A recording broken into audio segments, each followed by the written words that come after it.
Vamos lá, candidato César Ramos, primeira conselheira a fazer arguição, conselheira Janaína Calandrini.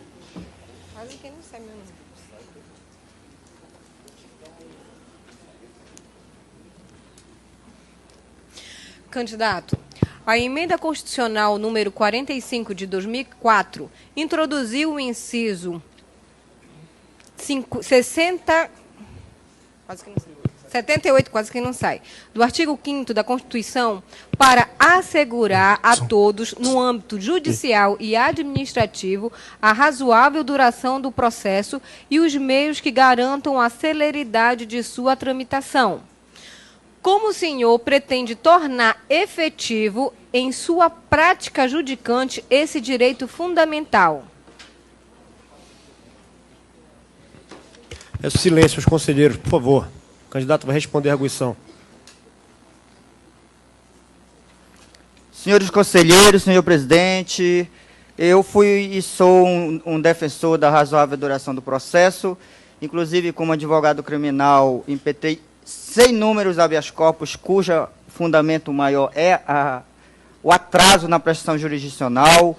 Os advogados que atuam no cível sabem que esse é um dos cânceres do processo, porque você trabalha anos e anos e não tem a prestação jurisdicional.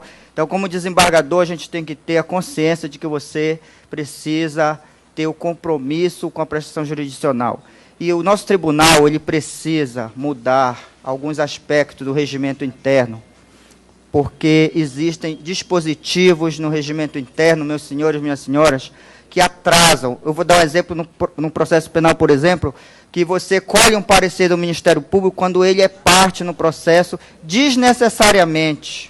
E o Código de Processo Penal, o projeto, ele vai prever que a Lei de Organização Judiciária do Estado regulamente o procedimento e vai ser um momento de estabelecer o diálogo. Eu acho o seguinte, que você não pode, não deve enfrentar um problema crônico, que é a demora da prestação jurisdicional, sem estabelecer o diálogo com aquelas pessoas que têm interesse. E o meu compromisso, primeiro, senhores, é ser porta aberta para... Não porta aberta no sentido físico, é estabelecer o diálogo, porque o tribunal hoje põe o PJE sem ouvir os advogados. Ele pôs um site hoje que a gente não consegue buscar uma jurisprudência, não consegue acessar.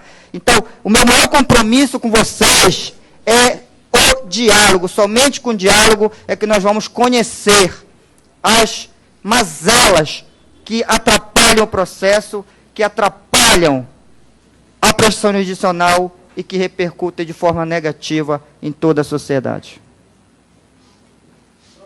Próximo conselheiro a fazer a arguição, conselheiro Robério Abdon de Oliveira.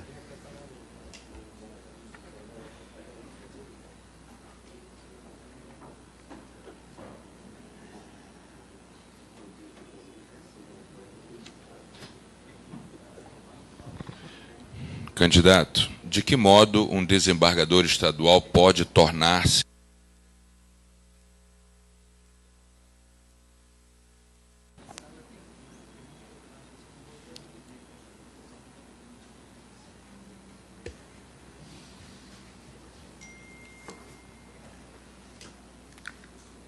o desembargador, o candidato que não tiver este compromisso de defender o regime democrático e direito, ele não merece ter o voto do Conselho hoje. Isto é algo íncito. E como é que você defende o regime democrático de direito? Simples, senhores. Você colocando a Constituição Federal em prática. Você respeitando os direitos humanos, você respeitando arinos e demais conselheiros, os advogados principalmente, respeitando a sociedade, respeitando o devido processo legal. Meus senhores e minhas senhoras, eu tenho refletido com meus botões, o devido processo legal, ele é uma conquista que deveria estar escrito em vermelho na Constituição, em homenagem ao sangue de todos aqueles que ao longo de anos, desde a época do iluminismo, lutaram para que hoje nós tivéssemos um regime democrático de direito e que tem, no devido processo legal, na sua no seu aspecto formal e substancial, um dos seus pilares.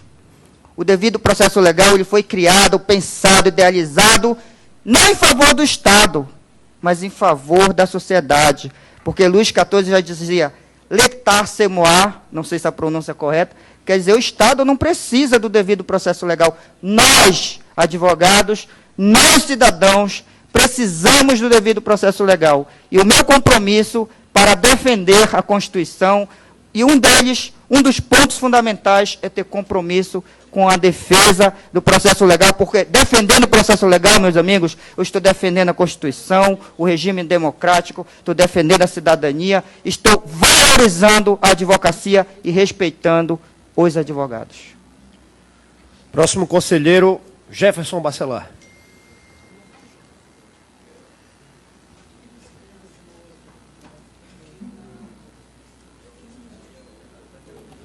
Candidato, o artigo 7º, inciso 10 da Lei 8.906/94, dispõe o seguinte: usar da palavra pela ordem qualquer juízo ou tribunal mediante intervenção sumária para esclarecer equívoco ou dúvida surgida em relação a fatos, documentos ou afirmações que influam no julgamento, bem como para replicar acusação ou censura que lhe forem feitas.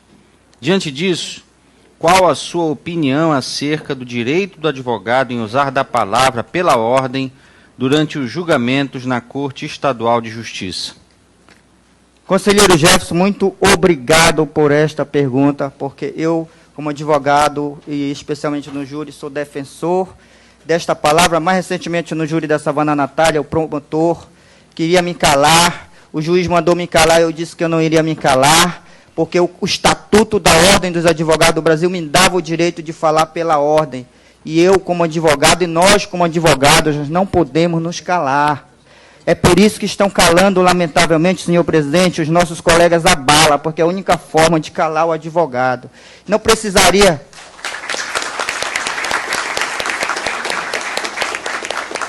Isto está gravado no meu júri.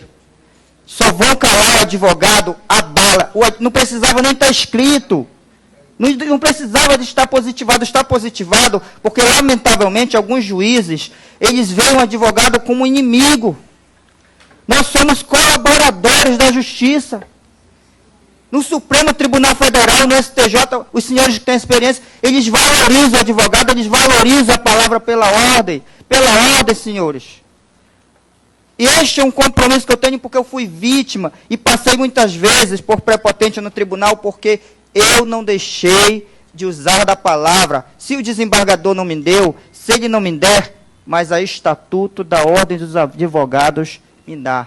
E este compromisso, senhores, é com vocês, é com a Constituição, é com o nosso Estatuto da OAB, que no seu parágrafo, artigo 6º, fala que não há subordinação nem hierarquia entre os juízes e promotores. No seu parágrafo único do artigo 6º fala que tem que dar um tratamento urbano, condições dignas, compatíveis com a dignidade da advocacia, e no artigo 7º elenca os nossos direitos, e esses direitos, se eu for o escolhido, tenha certeza de que eles serão plenamente cumpridos.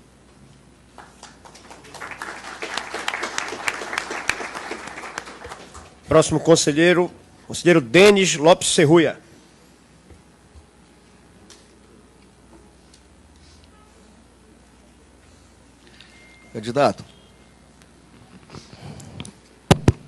Candidato, como o candidato analisa a federalização dos crimes contra os direitos humanos por intermédio do incidente de deslocamento de competência, no contexto da atuação do Tribunal de Justiça do Estado do Pará?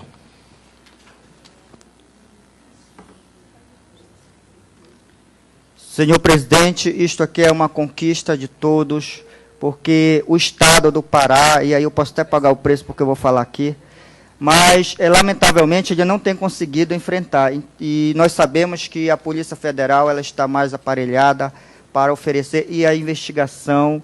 O que nós temos que entender é o seguinte: os direitos humanos, eles são direito de todos. É necessário defender os direitos humanos não só pela federalização em Biriba, mas por todas as medidas afirmativas do poder público, como saúde, educação. todas as medidas, e aí o judiciário ele tem que ter essa compreensão de que ele está a serviço da sociedade. E eu não quero me limitar só à questão da federalização, porque isso foge, isso é muito grande, 2 minutos, ele é pouco demais para a gente enfrentar esse assunto. Mas eu sou um defensor dos direitos humanos, entendo que toda medida, Luana, que vier a favor dos direitos humanos, ele vai ter, sim, o nosso aval. Perfeitamente. Parabéns pelas suas respostas, candidato. Muito obrigado. Vossa Excelência pode Acabou? retornar.